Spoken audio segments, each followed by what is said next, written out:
தமிழ்நாட்டின் ஒரு அழகான கிராமம். சுற்றிலும் பச்சை வயல்கள். காலை நேரத்தில் பறவைகளின் சத்தம். மாலை வந்தால் கோவிலின் மணியோசை.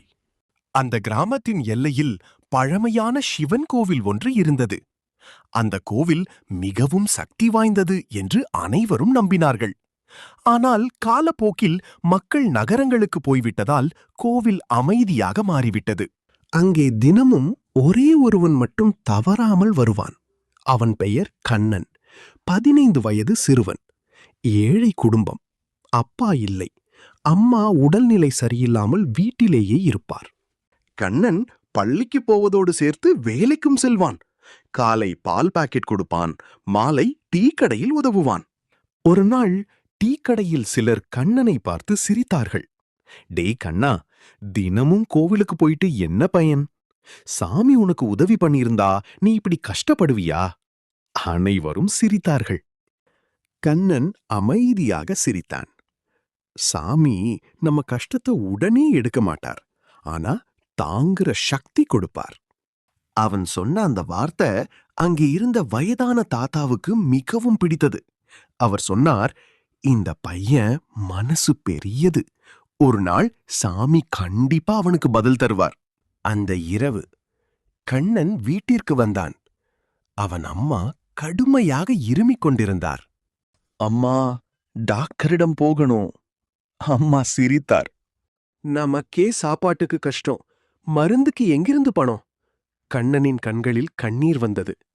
அவன் வெளியே வந்து வானத்தை பார்த்தான். சாமி, என் அம்மாவை மட்டும் காப்பாத்துங்க. அடுத்த நாள் வானம் முழுக்க கருமேகங்கள். மாலை நேரத்தில் பெரிய மழை ஆரம்பித்தது. காற்று பலமாக வீசியது. கிராம மக்கள் அனைவரும் வீடுகளுக்குள் ஓடினார்கள். டீக்கடை முதலாளி சொன்னார், கண்ணா, இவ்வளவு மழை, இன்று கோவிலுக்கு போகாதே. கண்ணன் சற்று அமைதியாக நின்றான். பிறகு மெதுவாக சொன்னான், நான் போகலன்னா சாமி தனியா இருப்பாரே. அவன் மழையில் நனைந்தபடி ஓடினான். கண்ணன் கோவிலுக்குள் நுழைந்தான். உள்ளே முழுக்க இருள். மழைநீர் தரையில் விழும் சத்தம் மட்டும் கேட்டது. அவன் மெதுவாக எண்ணெய் ஊற்றி விளக்கேற்றினான். அந்த ஒளியில் சிவலிங்கம் பிரகாசித்தது. கண்ணன் கைகளை கூப்பி, சாமி, எனக்கு எதுவும் வேண்டாம், என் அம்மா நல்லா இருந்தா போதும் என்று அழுதான். அப்போது திடீரென்று கோவிலின் மணி தானாக அடிக்க ஆரம்பித்தது. கண்ணன் பயந்து சுற்றி பார்த்தான். காற்றே இல்லாமல் தீபம் அதிகமாக எரிய ஆரம்பித்தது.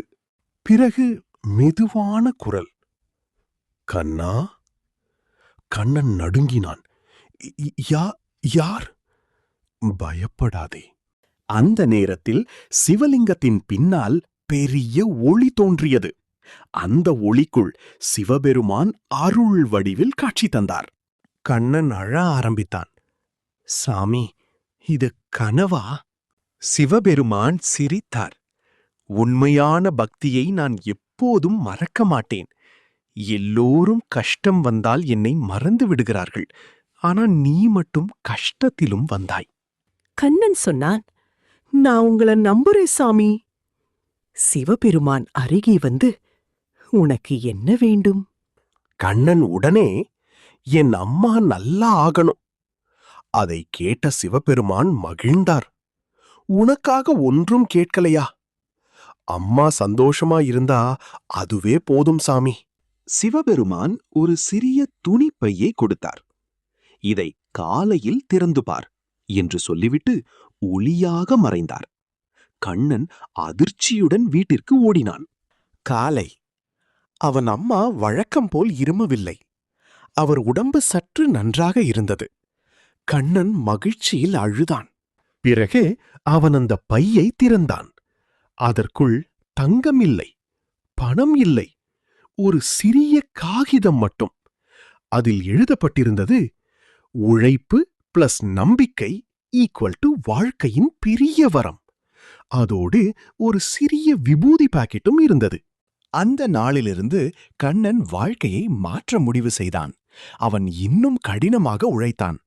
படிப்பிலும் முன்னேறினான்.